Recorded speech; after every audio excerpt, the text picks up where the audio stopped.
Coucou, bonjour les amis, bonjour la famille, j'espère que vous allez bien. En tout cas, moi, je me porte super bien. Aujourd'hui, c'est un jour vraiment magnifique, merveilleux, qui apporte franchement un grand bonheur dans ma maison. Pourquoi? Parce que ma fille fait ses 2 ans aujourd'hui.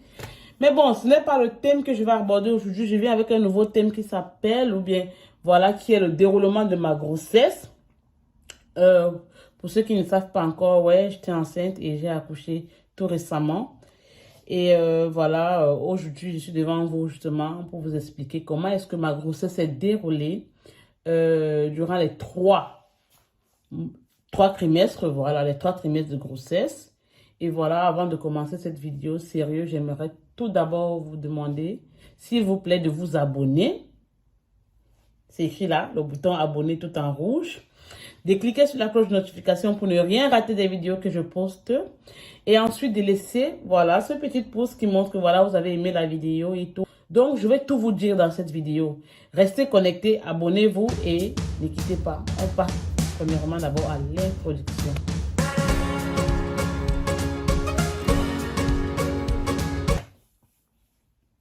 Du coup, les amis, voilà, je commence avec le premier trimestre de grossesse.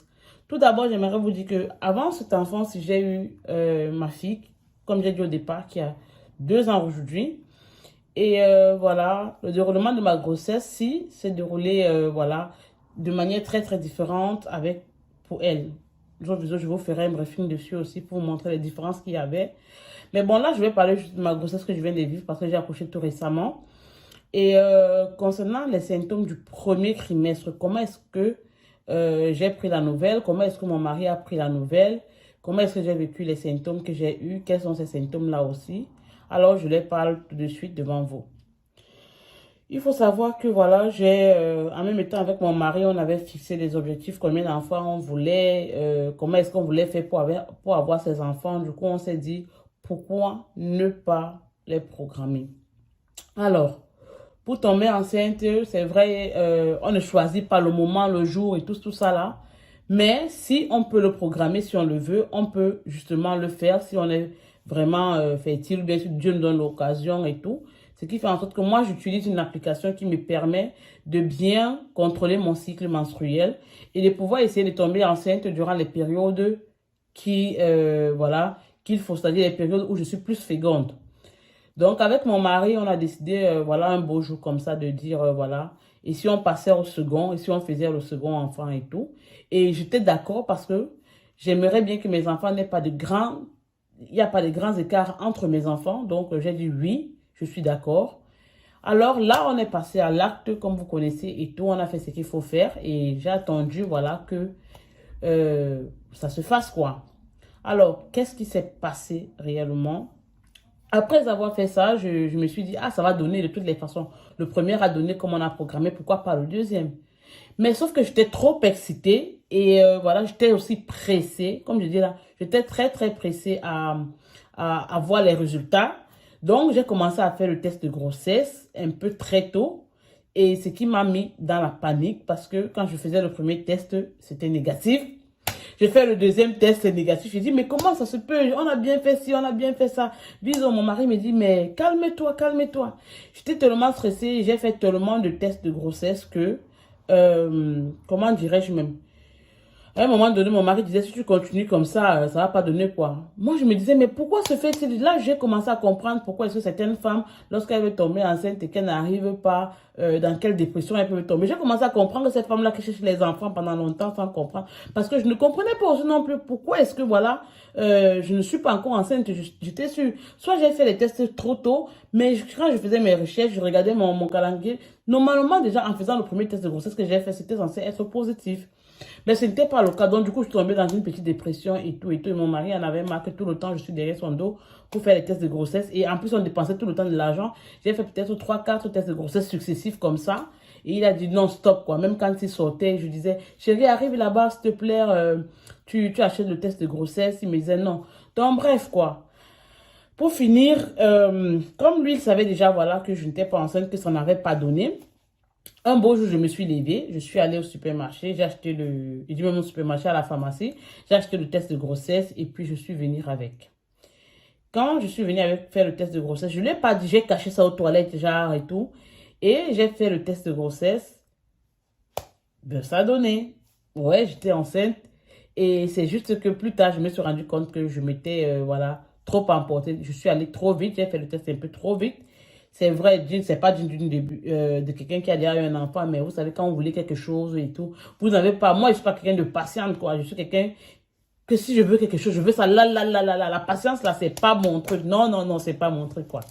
Donc, c'est tombé positif. J'ai caché ça à mon mari et tout. Et quand je suis venue l'annoncer que j'étais enceinte, ben voilà la surprise. Il n'était pas vraiment surpris parce que lui, il savait que j'étais enceinte. Sauf que moi, je ne voulais pas comprendre que voilà, il fallait que je me laisse encore un peu de temps et que parfois le stress, la pression et tout ça, ça joue sur le cycle menstruel et tout. Un peu comme les règles, quoi. Ça repousse les dates, ça fait ci, ça fait ça. Donc, c'est au fait ce qui m'est arrivé. Alors, le premier symptôme de grossesse que j'ai eu, je peux dire que c'était quoi? Voilà, la fatigue. Oui, j'étais un peu fatiguée parce que j'ai l'habitude, quand je me lève le matin, je fais le ménage et tout. Mais à peine avoir nettoyé seulement le salon, comme ça, je me sentais essoufflée. Ensuite, il y a eu quoi comme symptôme du premier trimestre? Voilà, j'avais mes émotions, en fait, je m'énervais très vite. Mes émotions qui changeaient, j'étais tout le temps de mauvaise humeur. Si mon mari me pose une question sur quelque chose que je me dis, ah, il est censé connaître, quoi, je m'emporte directement au lieu de parler posément. Genre, ça m'énerve à un point où lui-même il est dépassé. Il me dit, mais je t'ai simplement posé cette question, c'est pourquoi tu réponds comme ça, et tout, et tout. Donc, j'avais des humeurs, franchement, un peu changeantes et tout. J'étais pas tout le temps de très bonne humeur, mais pas pour dire que voilà, c'était tous les jours comme ça, quoi. Mais il y avait des jours où, franchement, c'était des trucs qui m'énervait franchement et tout quoi. Ensuite, c'est vrai, j'ai commencé, vous savez, j'ai une forte poitrine. Donc, pour remarquer que ma poitrine a augmenté, c'est pas difficile. Je ressens juste que mes seins sont un peu plus ronds que d'habitude. Ça dit, ça monte quoi. Donc, vous voyez, un peu comme là maintenant, il y a le lait et tout ça là. Donc, ça a un peu cette air là, mais un peu plus moins. Donc, voilà, il y a mes seins qui avaient un peu légèrement pris du volume. Et puis, j'ai commencé à aller uriner un peu fréquemment que d'habitude. Et ensuite, il y a encore eu quoi comme premier symptôme, voilà, ouais, mis à part la fatigue, uriner, mes émotions qui étaient changeantes et tout. J'avais légèrement un peu des... Je remarquais que mes pêches blanches aussi étaient un peu bizarres. Ça, c'est déjà au troisième mois comme ça. Bon, venons-en maintenant au deuxième trimestre de grossesse. Concernant le deuxième trimestre de grossesse, vous savez que le deuxième trimestre de grossesse concerne beaucoup plus le quatrième, le cinquième et le sixième mois. Donc, à partir de la 14e semaine, Guénard, voilà, 14e semaine et 16e semaine d'aménorrhée, quoi, pour ceux qui, voilà, vous connaissez. Donc, au deuxième trimestre-ci, tout est un peu allé très vite. Pourquoi? Parce que je me suis sentie extrêmement mal. Il faudrait que je vous rappelle que pendant cette période-là, j'écrivais, je rédigeais mon mémoire. Du coup, la fatigue avait augmenté plus. Ensuite, il y a quoi qui est arrivé? J'urinais vraiment fréquemment. J'urinais vraiment très fréquemment. Pas trop comme au premier trimestre, mais de temps en temps, j'étais tout le temps aux toilettes, quoi. J'avais de la peine vraiment à faire quelque chose pendant longtemps, ou bien pendant plus d'une heure sans toutefois aller aux toilettes, quoi. Et ensuite, qu'est-ce qui est venu comme autre symptôme? Il y avait les hémorroïdes. Ben oui. Mes hémorroïdes ont un peu augmenté parce qu'avec la première grossesse, c'est vrai, j'ai eu des hémorroïdes, mais c'était légère. Mais avec la seconde grossesse-ci, je ressentais que ça avait aussi augmenté. Ça prenait un peu de volume. Donc, je remarquais parfois quand j'allais aux toilettes et tout ça là, voilà, que il y a quelque chose qui ne va pas là-bas et tout. Vous pouvez comprendre un peu pour vous les femmes et tout, qui savez ce que c'est que d'avoir les hémorroïdes pendant la grossesse. Donc, j'ai remarqué ça au fait que ça prenait de l'ampleur et tout. Et tout ça était dur à quoi? La constipation. Vous savez, quand on est enceinte, on demande, il faut consommer des fruits, il faut manger ça, il faut manger ci. Sauf qu'il ne faut pas non plus consommer trop de fruits parce que ça fait aussi trop de sucre. Il faut faire attention à son taux de sucre et tout. Donc, ce qui veut dire que moi, je suis quelqu'un qui aime beaucoup le pain. Et je mange beaucoup le pain. Je ne suis pas quelqu'un qui mange aussi beaucoup de légumes. Donc, j'ai dû m'efforcer durant ma grossesse à manger des légumes et tout pour pouvoir bien digérer. Et voilà, j'ai aussi reçu un médicament qu'on m'avait prescrit quand je mettrai plus tard une vidéo sur, voilà, tout ce dont on a besoin lorsqu'on est enceinte et tout, et pendant l'accouchement, je vous ferai part de ces médicaments-là. Donc, j'ai pris ce médicament-là aussi qui m'a permis aussi de digérer facilement pour ne pas pouvoir augmenter ces hémorroïdes-là, quoi.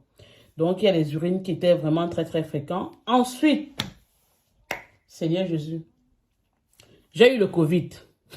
Hey, il ne manquait plus que ça. J'ai eu le Covid. J'ai eu le Covid. Hey! Deuxième trimestre de grossesse. Avec la fatigue qu'il y a. Les urines qui ne me laissent pas uriner tout le temps. La fatigue. Mes humeurs. Donc, j'ai les maux de tête aussi en même temps. Pip, j'attrape le Covid. Quand j'attrape le Covid, est-ce que je me rends même compte que c'est ça? C'est vrai que tout le monde disait que non, ça ressemble à la grippe et tout. Mais je me lève un matin, je m'en vais avec mon mari pour faire le test. On fait le test, c'est négatif. Comme le lendemain, je ne me sentais pas bien, on est allé à l'hôpital. Et c'était un dimanche parce que mon mari s'est rendu compte que franchement, ça ne va pas. Il faut vraiment qu'on fasse quelque chose, quoi. C'est là que je me lève maintenant, on y va à l'hôpital. Et là, on me fait un autre test, c'est négatif. On regarde si le bébé va bien, tout va bien. Je rentre à la maison. C'est le troisième, non, qu'est-ce que je dis, le troisième ou le quatrième jour que je me lève un matin parce que ça n'allait toujours pas bien que je prenais, parce qu'on m'avait prescrit des médicaments à l'hôpital là qui me faisaient tellement dormir. Je vous jure que je dormais, mais je dormais comme une folle. À peine je mange, à peine je dors. Les médicaments là me saoulaient. Je dormais tellement. La fatigue voulait me tuer. Donc les médicaments là ont augmenté la fatigue que j'avais déjà quand j'étais enceinte. Vous pouvez imaginer un peu. J'étais tout le temps KO, je n'arrivais à rien faire. Ni prendre soin de moi. Mon mari, il fallait qu'il se débrouille à prendre soin de la petite. Je dormais, c'est pas moi qui faisais.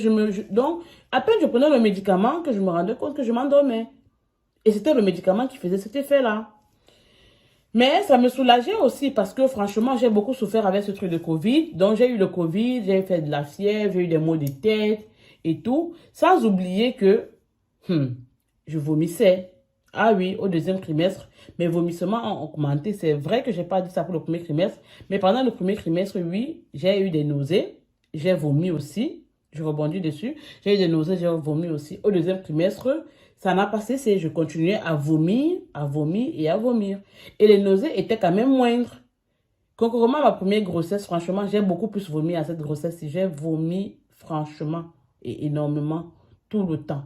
Et c'est ça qui m'épuisait. Donc, vous voyez, les nausées, les urines, les vomissements, la constipation. J'ai eu tout ça au deuxième trimestre. C'était franchement énorme. Puis, je sentais tout le temps un peu mon bassin au niveau du bas, là, vers la fin du deuxième trimestre, que c'était quand même un peu tout le temps, comment on dit, toujours plein, quoi. Donc, on ressent souvent ça lorsque le bébé commence déjà un peu, tu vois, quand le ventre ça commence à être un peu plus gros, là. Donc, j'avais le ventre toujours plein, que je sentais toujours que mon ventre était un peu plein et tout. Donc, c'est un peu ça. Bienvenue maintenant au troisième trimestre de grossesse. Le troisième trimestre de grossesse concerne le 7e, le 8e et le 9e mois de grossesse. Donc, il passe souvent à la 42e semaine, jusqu'à la 42e semaine, si je peux dire ça, comme ça. Alors, durant ce troisième trimestre de grossesse, attendez, pour le troisième trimestre de grossesse, je pense que j'ai pris les premières notes que j'avais eues. Ouais, j'ai eu des dents fragiles. Mais ce n'est pas seulement durant ce troisième mois de grossesse que j'ai eu des dents fragiles. Normalement, j'ai des dents fragiles du premier au dernier mois de grossesse. Ça m'arrive tout le temps. Les gencives qui saignent, les dents qui sont fragiles. Quand je me brosse un peu comme ça, je saigne. Mais sauf que plus le temps passe, plus je ressens que ça s'amplifie. Donc, ça s'amplifie. Plus le temps passe, plus ça s'amplifie. Donc, il y avait ça. Aussi, voilà, j'ai eu des saignements dentaires au niveau des gencives et tout ça là, quoi. À chaque fois que je me brossais le matin et tout. Il ne faut pas oublier que moi, j'ai remarqué que quand je vomissais, c'était justement parce que je me brossais le matin. Alors, qu'est-ce que je faisais pour éviter de vomir parfois le matin durant mon dernier mois de grossesse? Parce que oui, parfois d'autres ont la chance que ça s'arrête au premier ou au deuxième mois, hein, les vomissements. Mais moi, avec cette grossesse-ci, moi, je vous dis, j'ai eu des vomissements matinaux durant toute la grossesse, du premier au 9e mois. Ah oui, ah oui. Et j'avais remarqué généralement que je vomissais beaucoup plus. Les vomissements matinaux étaient dus au fait que je me brossais avec de la Colgate le matin. Qu'est-ce que je faisais quand je me réveillais le matin? Je déjeunais d'abord, c'est-à-dire je prenais un truc chaud, je mettais dans ma bouche et tout. Je me restais juste la bouche comme ça avec de l'eau. Ensuite, je déjeunais normalement et après, je me brossais les dents. C'est ce que moi je faisais pour éviter de vomir le matin. Mais ça pouvait arriver dans ce cas maintenant qu'en journée, je vomis. Mais c'était mieux parce que le matin, déjà, tu te lèves, tu es un peu fatigué et tout, et tu te retrouves en train de vomir comme ça. Franchement, c'était pas trop évident. Alors, ensuite, il y a les végétures au troisième trimestre que j'ai eu qui sont franchement sorties. Il y a des végétures que j'ai eu qui sont franchement sorties. Je sais pas, je crois que je dois encore en avoir là. Vous voyez, je sais pas, j'ai mis mon collant de grossesse là et tout. Donc, je sais pas si vous avez vu, mais bon. Bref, j'ai eu des végétures au troisième trimestre qui se montraient déjà très bien, qui se dessinaient déjà très bien, ma peau qui s'étirait. Ensuite, le ventre, oui, mon ventre était plus gros. La fatigue, voilà, avait commencé à augmenter, mais j'ai commencé à faire du sport pour que, voilà, pour ne pas trop ressentir ça. J'avais de la peine à marcher parce que le ventre était déjà trop gros. Quand le ventre est trop gros, tu as de la peine à marcher pendant longtemps parce qu'avec mon mari, on se souvent marché pour que, durant l'accouchement, tout se passe facilement bien et tout, quoi. Donc, j'avais des douleurs aussi au niveau du bassin. Et pourquoi j'avais des douleurs au niveau du bassin en ce moment-là? Parce que l'enfant était déjà bien grand et il faisait pression. Vous voyez, il faisait pression. Et ça, généralement, on appelle ça la préparation de ton ouverture de l'utérus pour que l'enfant puisse sortir. Cette pression du bassin-là, je crois qu'on appelle ça l'ostéo-articulaire, quoi. Ça permet à ce que cette pression que l'enfant fait dans ton ventre durant ce dernier mois de grossesse-là, c'est pour l'ouverture de ton utérus, au fait. Donc, c'est un peu, si je peux dire ça comme ça. Je ne suis pas médecin, j'essaie de me débrouiller pour vous expliquer le mieux que je peux. Ensuite, il y a eu la prise de poids qui est venue aussi au dernier mois tout d'un coup. Parce que généralement, pendant la grossesse, on prend du poids, c'est vrai. Mais ce n'est pas tout le monde qui prend le poids au début. D'autres prennent beaucoup plus à la fin. Donc, c'est un peu généralement mon cas. Je prends beaucoup plus le poids à la fin de grossesse. Et j'avais des fuites urinaires, c'est-à-dire je n'arrivais plus à me retenir. Quand j'étais nue, j'urine. Moi, un mouvement brusque que je fais qui me fait avoir une pression dans le corps, alors je lâche les urines. Donc, du coup, c'est un peu ça, le déroulement de mes 3 premiers mois de grossesse. J'espère que cette vidéo vous aura aidé. N'hésitez pas surtout à vous abonner, à liker, à commenter, à partager. Et voilà, on se voit à la prochaine. Bisous, bisous.